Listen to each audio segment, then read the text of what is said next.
कौमी cricket team के head coach Mickey Arthur का कहना है कि श्रीलंका के खिलाफ टेस्ट सीरीज में 2 खिलाड़ियों का डेब्यू मुतवक्के है।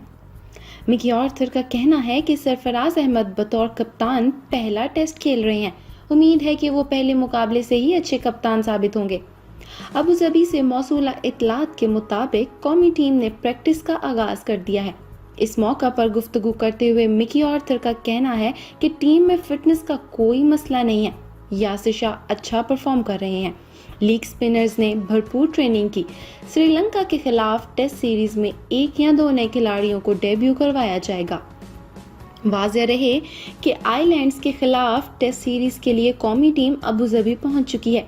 ग्रीन शर्ट्स 28 सितंबर को अबू धाबी में पहला टेस्ट मैच खेलेंगे। दूसरा टेस्ट 6 अक्टूबर से दुबई में खेला जाएगा। कौमी टीम श्रीलंका के खिलाफ 5 वनडे मैचेस और 3 T20 मैचेस भी खेलेगी।